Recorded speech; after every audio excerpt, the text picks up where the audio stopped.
Good morning to everyone, or good afternoon, or good evening. This is Iain here from Speak Your Mind, and I'm sitting here at home. I have time, I have the opportunity to answer some questions that have been sent to me from students who study with Speak Your Mind at the Number16 School in Zaragoza. So I'm very happy to have this opportunity. Say hello to the people there.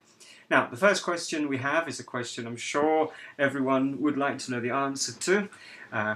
It's easier to ask the question than to answer it, I'm afraid. But the question is, how many hours per week do you think is necessary in order to become fluent with your method? Now, the simple answer here, I'm afraid it's a very obvious answer, but it's the best answer, is that the more hours per week you do, the better. Now, having said that, Speak Your Mind, though, of course, is developed not just to work in ideal circumstances, but to work in the fairly difficult circumstances that most people have when they do set out to study a language. Ideal circumstances would be 25, 30 hours a week. Obviously, if you're spending 5-6 hours a day in a classroom, you're going to feel confident, you'll become fluent in a fairly short time. That is just for the lucky few. Most people will have 2-3 hours a week, and Speak Your Mind basically is designed to use those hours as well as possible to allow people who don't have much time nonetheless to feel confident to gain fluency. So if you're doing 2 hours a week and you can do 3, choose 3. If you're doing 3 hours a week and you can choose 4, choose 4. The more regular the contacts you have with the language are, the more quickly you will feel that the language is yours. Second point, sorry, I would like to define what we try to mean by fluence as well, because, I mean, probably if you watched a beginner's class after just a few lessons, they would appear fluent. Of course, they don't know very much. So when you say fluent, I think you probably mean being able to feel confident in using a language at the level you need. So, of course, that is difficult for me here to know exactly the level you're talking about. But the lessons, of course, they do develop fluency in the sense that they give you the chance to use well what you're studying. So fluency is, well, again, one of the aims of the course. Again, simple answer, I'm afraid, is the more regular your lessons are, the better it's going to be for you. The second question is, what is the best way to study with the Speak Your Mind method? The best way to study is to be in your classroom every lesson. No, that's a joke, of course, but of course, if you're there, you'll learn. If you miss lessons, you're late, it's going to be a little bit harder for you. So, be in the classroom and be interested. Try hard the whole time. Listen carefully to what's happening, not just when you're speaking, that's one part of learning, but listening, thinking about what's happening, listening to the language, thinking about the language all the time during the minutes you're in the classroom. That's important. Be curious.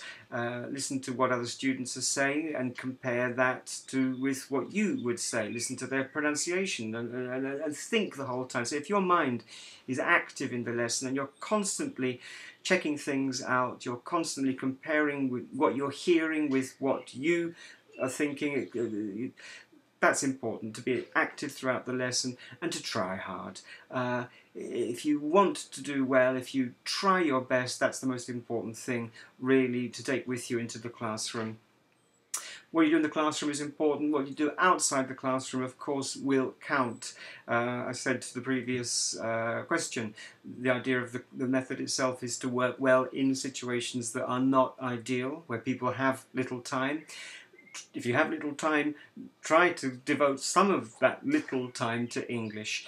Okay, the easiest thing would be to use your books, to look at the lessons when you've finished your classroom lesson, to look through what you studied, listen to the CDs. They're designed to help in a very specific way. But anything else that you can do in your own time counts. Don't try to do too much. Don't be unrealistic. So don't think, right, on Sunday I'm going to spend 3 hours studying. That'll be boring. You might do it the first Sunday, but you won't do it the second Sunday. Don't, especially if you don't have a very high level, don't think that watching a full movie in English is going to do much for you.